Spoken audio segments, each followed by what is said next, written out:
नमस्कार दोस्तों, स्वागत है आप सभी का हमारे चैनल पर। अगर आप UP, TGT, PGT, LT grade या यूजीसी नेट इंग्लिश की तैयारी कर रहे हैं तो आपके लिए ये क्लास बहुत ही इम्पॉर्टेंट है। आज की क्लास में हम रोमांटिक एरा के एक ऐसे महान कवि की बायोग्राफी को कवर करेंगे जिन्होंने सिर्फ 25 साल की उम्र में अंग्रेजी साहित्य में वो मुकाम हासिल कर लिया जो लोग पूरी ज़िंदगी में नहीं कर पाते। जी हाँ, आज हम बात करने वाले हैं जॉन कीट्स की। टीजीटी पीजीटी एग्ज़ाम में जॉन कीट्स से हर साल डायरेक्ट सवाल पूछे जाते हैं, चाहे वो उनके ग्रेट आउट्स हों, उनका निगेटिव कैपेबिलिटी का कॉन्सेप्ट हो या फिर उनकी पर्सनल लाइफ से जुड़े फैक्ट्स। आज के इस सिंगल वीडियो में हम कीट्स की लाइफ, उनके वर्क्स और एग्ज़ाम में आने वाले सभी मोस्ट इम्पॉर्टेंट पॉइंट को बहुत ही आसान भाषा में बिल्कुल कहानी की तरह समझेंगे। तो पेन और पेपर उठा लीजिए, नोट्स बनाते रहिए और चलिए शुरू करते हैं आज की क्लास। तो सबसे फर्स्ट नंबर है, हम इंट्रोडक्शन पढ़ेंगे उनका। बायोग्राफी, जन्म और परिचय। सबसे पहले क्या है, फर्स्ट नंबर पे बर्थ। उनका जन्म कब हुआ था? बर्थ में है 31 अक्टूबर 1795। 31 अक्टूबर 1795 को मूरफील्ड लंदन में हुआ था जॉन कीट्स का जन्म। रोमांटिक एरा, ये क्या है इनका? रोमांटिक एरा से ये बिलोंग करते हैं और ये second generation of romantic poets हैं। रोमांटिक पोएट्स के सबसे युवा कवि माने जाते हैं, सबसे यंगेस्ट पोएट हैं।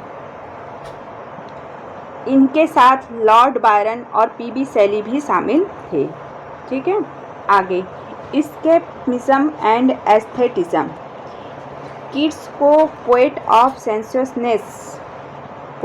सेंससनेस मतलब इंद्रिय बोध के कवि कहा जाता है। इनका मानना था कि कला और सुंदरता सबसे ऊपर है। फिर है इनका फैमिली ट्रेजेडीज़। फैमिली ट्रेजेडीज़ में क्या है इनका? इनका फैमिली ट्रेजेडीज़, बहुत पारिवारिक दुख हुआ इन्हें। सबसे पहले इनके फादर के डेथ हो गई, जो कि 1804 में इनके पिता का नाम था थॉमस कीट्स। जॉन कीट्स के फादर नेम थॉमस कीट्स है।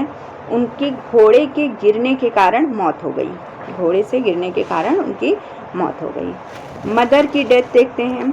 इनकी मदर की भी डेथ 1810 में, इनकी माता की मौत ट्यूबरक्लोसिस से हो गई थी। फिर इनके ब्रदर्स की डेथ भी 1880 में, इनके जो छोटे भाई टॉम कीट्स की मौत भी इसी बीमारी ट्यूबरक्लोसिस से ही हुई। कीट्स ने खुद अपने भाई की देखभाल की थी और इन्होंने अपनी मदर की भी देखभाल खुद ही की थी, उनकी बहुत सेवा की थी। आगे है इनका मेडिकल कैरियर टू पोट्री। इनका मेडिकल के कैरियर में क्या है? सबसे पहले तो ये स्कूलिंग इनकी देखते हैं। इनकी पढ़ाई जॉन क्लार्क स्कूल एनफील्ड में में हुई, जहां इन्हें साहित्य से लिटरेचर से इन्हें लगाव हुआ। फिर सर्जियन अप्रेंटिसशिप, ये 1810 में ये थॉमस हैमंड सर्जन के अधीन ये काम करने लगे। और फिर गाइस हॉस्पिटल 1850 में इन्होंने लंदन के गाइस हॉस्पिटल में मेडिकल की पढ़ाई शुरू की। इसके बाद ये एपोथेकेसी लाइसेंस इन्हें कैसे मिला? 1816 में इन्हें एपोथेकेसी क्या होता है? एक दवा जो विक्रेता होते हैं, डॉक्टर, वो ये डिग्री लेते हैं। एपोथेकेसी लाइसेंस इन्हें मिला।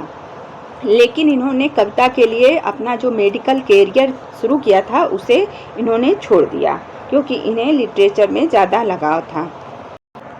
लिटरेरी टर्निंग पॉइंट क्या है? साहित्यिक में जो इनका टर्न हुआ, कैसे हुआ, उसके बारे में देखेंगे। सबसे पहले ल्यू हंट, जो ल्यू हंट हैं एक 1816 में इनसे इनकी मुलाकात हुई, जो कि संपादक ल्यू हंट से हुई। 1816 में हुई इनकी मुलाकात, जिन्होंने कीट्स की प्रतिभा को, इनके साहस को पहचाना, इनके टैलेंट को पहचाना। फिर इन्होंने इनकी पोयम, फर्स्ट पोयम पब्लिश्ड हुई इनकी पहली कविता ओ सॉलिट्यूड, इनकी सबसे फर्स्ट पोयम कौन सी है? ओ सॉलिट्यूड, और ये ल्यू हंट की पत्रिका द एग्जामिनर में छपी थी। फिर इनका फर्स्ट वॉल्यूम आया। फर्स्ट वॉल्यूम 1817 में इनका पहला कविता संग्रह पोयम है, कविता का पोयम है, जो आया था, जो है फ्लॉप रहा है, फर्स्ट वॉल्यूम के नाम से इनका नहीं चला, फेलियर था। फिर है द एनस मिरबिलस 1819, तो 1890 को कीट्स का ग्रेट ईयर या लिविंग ईयर, ग्रेट ईयर या लिविंग ईयर कहा जाता है। इसी साल इन्होंने अपनी सबसे महान कविता ओड्स लिखी, सबसे ग्रेट ओड्स लिखी। तो ये इनका बहुत ही अच्छा 1819 इनके लिए बहुत ही अच्छा साबित हुआ समय। फिर इनका हुआ फेमस वर्क है इनका, और ओड्स क्या क्या हैं देख लेते हैं, फेमस वर्क और ओड्स। सबसे पहले है एंडीमियन 1818, ये इनकी सबसे प्रसिद्ध शुरुआती लाइन है इस पोयम की, इस वर्क की, a thing of beauty is a joy for ever. इस कविता को ब्लैक वुड्स की मैगजीन, एक ब्लैक वुड्स मैगजीन में जो है छपी थी, और क्वार्टरली रिव्यू में बहुत तीखी आलोचना हुई इस पोयम की। ब्लैक वुड्स मैगजीन में क्वार्टरली रिव्यू में इनकी तीखी आलोचना हुई, क्रिटिसिज्म हुआ इनका। फिर द ग्रेट ओड्स आया 1819 में। ग्रेट ओड जो है odd on Grecian earn, famous line है इसकी, beauty is truth, truth beauty, ये इनकी फेमस लाइन है। फिर इनकी एक पोयम है ऑड टू नाइटिंगेल। फिर इनकी ओड एक है ऑड ऑन मेलंकली। फिर इनकी है टू एटमन और ऑड टू साइकी। ये इनकी सब ग्रेट ओड्स हैं जो इन्होंने लिखे। फिर इनके और अदर पोयम्स हैं Isabella, the Eve of ST Agnes and Hyperion, his famous unfinished epic poem है। जो हिपेरियन है जो है वो अनफिनिश्ड महाकाव्य है। Important term negative capability, John Keats जो है नेगेटिव कैपेबिलिटी के लिए भी फेमस हैं। यह टर्म जॉन कीट्स ने 1817 में दिया था, अपने लेटर में दिया था जो है। इसकी मीनिंग क्या है? इसका मतलब होता है जब एक लेखक किसी अनिश्चित रहस्य, अनसर्टेन मिस्ट्री, डाउट को बिना किसी तर्क या सच के जल्दबाजी के स्वीकार कर लेता है। कीट्स के अनुसार शेक्सपियर में यह गुण कूट कूट कर भरा था। उन्होंने यह टर्म शेक्सपियर के लिए भी कहा था कि वो भी नेगेटिव है। फिर उसके बाद है लव लाइफ, जो है लव लाइफ में कौन है? सबसे पहले फैनी ब्राउन। फैनी ब्राउन क्या है? इनकी 1880 में कीट्स को फैनी ब्राउन से जो है लव हो गया और दोनों ने सगाई कर ली, लेकिन खराब स्वास्थ्य और गरीबी के कारण वे कभी शादी नहीं कर पाए। फिर 8 नंबर पे है डेथ और इनका एपिटेफ। इलनेस, उनको क्या बीमारी हुई थी? 1820 में इन्हें भी, कीट्स को भी ट्यूबरक्लोसिस हो गया। डॉक्टरों की सलाह पर ये मौसम बदलने के लिए इटली चले गए। फिर इनकी डेथ वहीं पे 23 फरवरी 1821 में, 23 फरवरी 1821 को रोम इटली में 25 ईयर में ही इनका निधन हो गया। फिर बरियल, इन्हें दफनाया गया, इन्हें रोम के प्रोटेस्टेंट सिमिट्री में दफनाया गया। एपिटेप, इनके एपिटेप उनकी कब्र पर इनके इच्छा के अनुसार ये लाइन लिखी गई है। अकॉर्डिंग टू इनके क्या लिखी गई है? Here lies on whose name was writ in water. यहाँ इसका मीनिंग होता है यहाँ वो लेटा है जिसका नाम पानी पर लिखा था। ठीक है, तो इसका मीनिंग ये हो गया।